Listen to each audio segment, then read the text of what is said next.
Salut à toutes et à tous et bienvenue à notre magazine de psychologie au quotidien dénommé Savoir pour réussir. Ce magazine a pour objectif de vous faire connaître ce dont vous avez besoin de connaître et surtout de vous faire connaître le secret de psychologie pour que vous puissiez mener une vie heureuse, une vie de succès.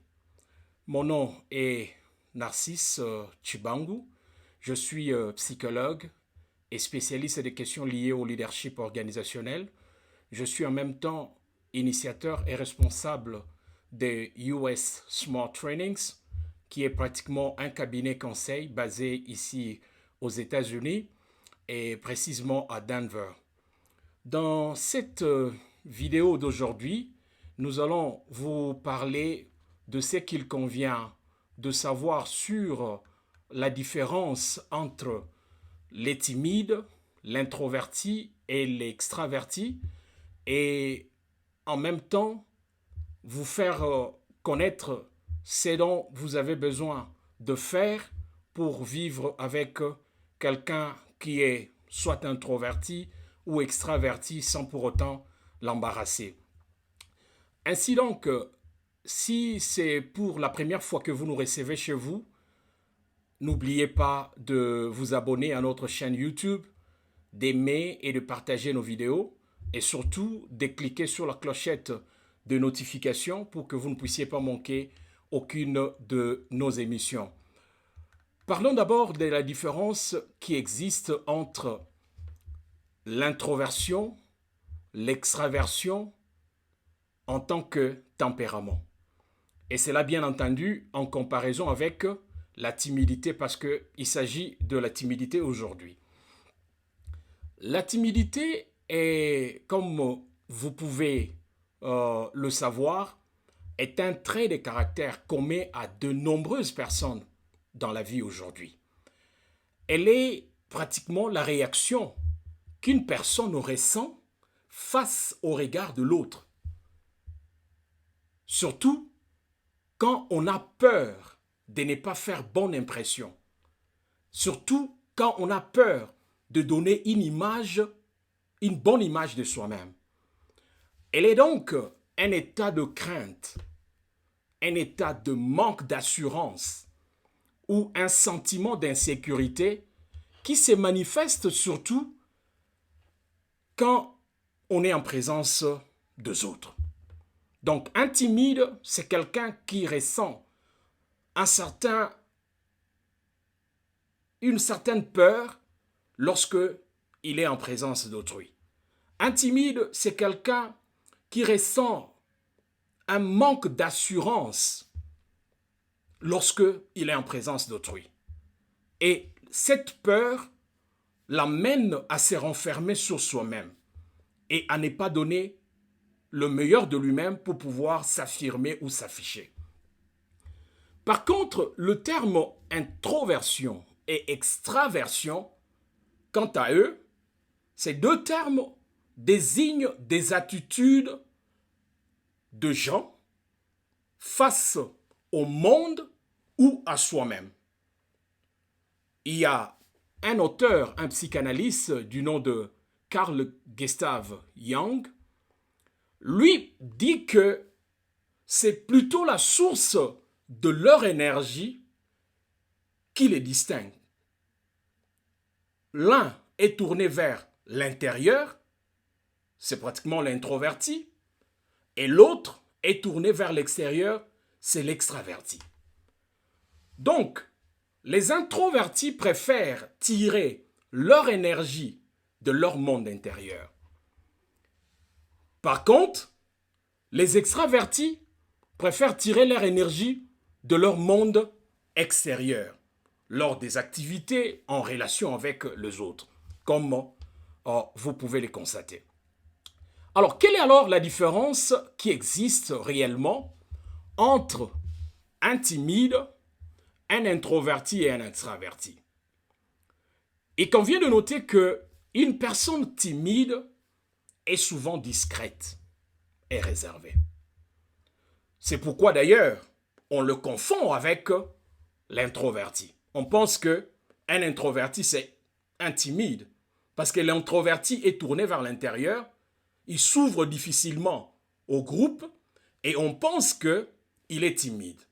C'est parce que le timide est discret et il est très réservé. Un timide a généralement tendance à se tenir en retrait, à éviter de prendre la parole ou à exprimer son opinion. Le timide, toujours, parle moins que les autres. Vous pouvez les observer dans le groupe, à ne pas confondre avec un introverti parce que nous allons parler de l'introverti. Généralement, lorsqu'on est en groupe, le timide parle moins. Mais l'introverti aussi parle moins. Mais il n'est pas timide, il n'est pas forcément timide. Un timide a des difficultés à regarder les autres dans les yeux. Et se sent souvent nerveux et anxieux lorsqu'il est en compagnie des autres personnes. Et surtout, lorsqu'il est en présence des gens qu'il ne connaît pas, des inconnus. Il a plus de difficultés aussi à se faire des amis.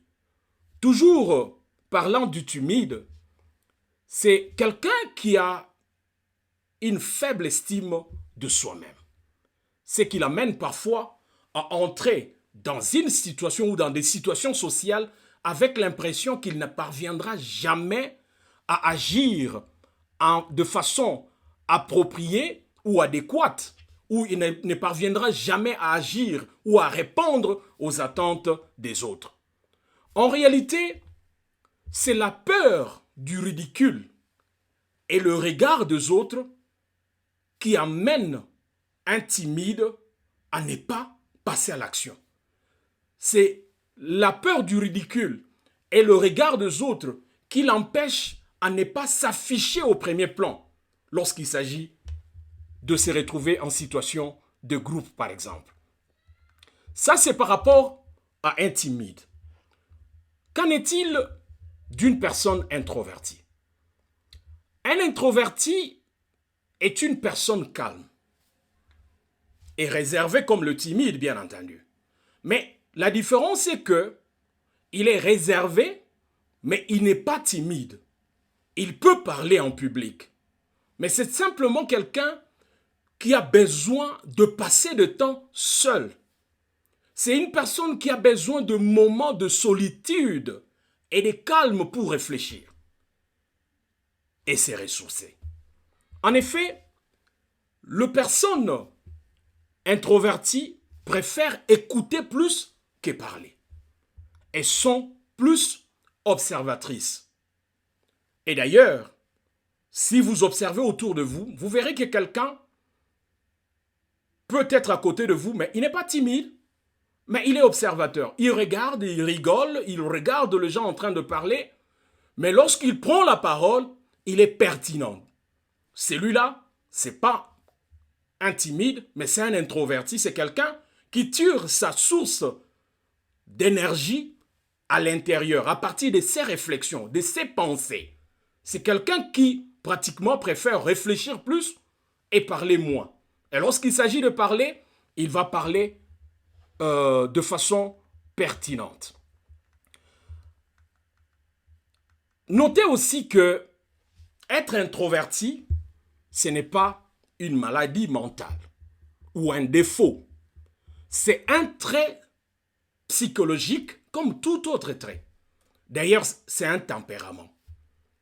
Une petite précision, être introverti ne veut pas forcément dire être timide. Je le répète.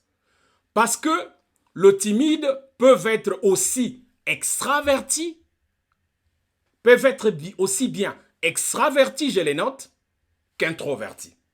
On peut être extraverti, ouvert vers le monde, mais être timide par moment.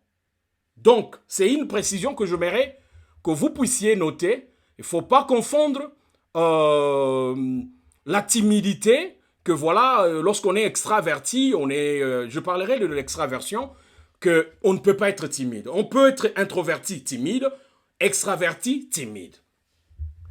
Quelles sont alors les caractéristiques d'une personne extravertie? Une personne extravertie est naturellement une personne active, expressive, enthousiaste, sociable, si on doit le comparer par rapport à un introverti. Une personne extravertie, c'est une personne qui exprime facilement ses sentiments. Il ne le cache pas, il parle. C'est quelqu'un qui lit facilement les contacts avec d'autres personnes. C'est quelqu'un qui s'adapte facilement à de nouvelles situations. Un extraverti a toujours tendance à parler beaucoup, à parler même trop, si je peux dire ça, et à peu écouter les autres. Donc, il parle beaucoup, il écoute moins. Les extravertis peuvent parfois, en situation de groupe, faire des choses ou dire des choses sans beaucoup réfléchir. Et ainsi, blesser les autres par leurs paroles blessantes, bien entendu. Leurs principaux traits de caractère sont, comme nous l'avions dit au début, de puiser leur énergie au contact des autres et d'être expressifs. Leur plus grand défaut est que, comme nous l'avions aussi mentionné, le fait d'être peu à l'écoute des autres et notamment le fait d'agacer les introvertis. Parce que les introvertis, comme nous l'avions dit, ils n'aiment pas beaucoup parler, ils parlent moins, ils écoutent beaucoup. Ils réfléchissent beaucoup et parlent moins. Mais non, puisque si un introverti est en présence d'un extraverti, la tendance est que l'extraverti aura à parler beaucoup et ça peut agacer quelqu'un qui est tourné vers l'intérieur, un introverti. L'important est de comprendre, si vous voulez vivre avec le deux, avec l'introverti et l'extraverti, si vous voulez vivre avec eux en harmonie, il convient de les comprendre et de respecter la personnalité ou le tempérament de chacun. Sans pour autant chercher à extravertir un introverti ou à introvertir un extraverti. Il faut toujours, si vous voulez vivre bien avec eux, respecter le tempérament de chacun. Autrement dit, je voudrais tout simplement dire que si vous cherchez à extravertir un introverti ou vous cherchez à introvertir un extraverti, vous risquerez de leur donner l'impression que leur comportement n'est pas normal dans la société. Et avec le temps, ils peuvent arriver à perdre leur propre confiance en soi. Ils le risqueraient de ne plus se faire confiance et lorsqu'il y a baisse d'estime de soi, baisse de confiance en soi, on bascule dans la timidité. C'est pourquoi je vous avais dit que un timide, un introverti peut être aussi timide. Un extraverti peut être aussi timide. Lorsque vous commencez à chercher, par exemple, à forcer votre enfant qui est tourné vers l'intérieur et qui a besoin parfois de la solitude pour pouvoir réfléchir et se ressourcer, et vous commencez à le forcer à devenir extraverti, ou peut-être vous avez affaire à un enfant qui est extraverti, qui a besoin du monde pour pouvoir se ressourcer et parler, vous cherchez à l'introvertir, parfois ça peut être une situation très traumatisante pour eux. Et cette situation-là peut leur conduire à la baisse de leur estime d'eux-mêmes. Et s'il y a baisse d'estime de soi, il y a manque de confiance en soi, on bascule dans la timidité. Donc, il convient de savoir qu'il n'existe pas une personne totalement introvertie ou totalement extravertie. Et d'ailleurs, il y a un psychanalyste qui avait dit que si on est 100% introverti ou on est 100% extraverti, votre place sera dans un asile. Donc vous serez dans de centres où on interne les gens qui ont des maladies mentales. Donc, on ne peut pas être 100% introverti ou 100% extraverti. Donc, il y a toujours en chacun de nous un peu d'introverti et un peu d'extraverti. Certaines personnes ont tendance à exercer plus le caractéristique de l'introversion plutôt que de l'extraversion. Et d'autres peuvent exercer beaucoup plus le caractéristique de l'extraversion plutôt que de l'introversion. Donc, ce qu'il faut faire, il faut respecter la personnalité de chacun et vivre avec eux conformément à ce que chacun est en train d'afficher comme trait de caractère. Donc, dans chaque trait de caractère, comme vous pouvez le constater avec nous, il y a toujours eu quelque chose de bien qui est caché. Par exemple, un introverti, c'est quelqu'un qui est discret, qui est réservé. Celui-là, c'est un confident. Si vous avez besoin de garder vos secrets, parlez à un introverti parce qu'il parle moins, il écoute beaucoup. Donc, c'est une qualité, mais d'autres peuvent considérer ça comme un défaut, qu'ils sont hautains, ils sont réservés, ils sont froids. Mais voyez la qualité que ces gens-là ont en tant qu'introvertis, ce sont des meilleurs confidents. Vous avez besoin de vos secrets, ne parlez pas à un extraverti. Parce qu'un extraverti va publier cela. Mais l'extraverti aussi, l'extraversion, ce n'est pas aussi un défaut. Parce que on peut utiliser les qualités qui sont cachées dans l'extraversion. Comme par exemple, ce sont des gens de relations publiques. Ce sont des gens de contact facile. On peut les utiliser dans le service de marketing. On peut les utiliser dans le domaine où on a besoin d'eux pour parler. Par exemple, le représentant commercial. Les représentants commerciaux, ils ont le contact avec de clients, de nouveaux clients. Ils abordent facilement les gens même dans la rue. Ils peuvent bien aider l'entreprise. Donc, ne croyez pas que être introverti ou être extraverti est un défaut. Ce n'est pas un défaut. C'est un tempérament. Ce sont des tempéraments tout à fait différents, avec des sources d'énergie tout à fait différentes. Mais il faut savoir seulement comment utiliser chacun de ces deux tempéraments pour tirer le meilleur en eux. Voilà un peu ce que j'avais à vous dire en rapport avec l'introverti, l'extraverti et les timides. Si vous avez des questions, n'hésitez pas dans les commentaires de nous le faire savoir. Nous pourrions revenir sur cela pour pouvoir vous donner plus de détails. Dans l'entretemps, que la paix règne dans vos familles, que Dieu bénisse vos familles. Si c'est votre première fois de nous suivre, s'il vous plaît, n'hésitez pas à souscrire à nos émissions, à vous abonner nombreux, à aimer et à partager nos vidéos. Surtout, n'oubliez pas aussi de cliquer sur la clochette de notification pour que vous ne puissiez pas manquer aucune de nos émissions. Que Dieu bénisse vos familles.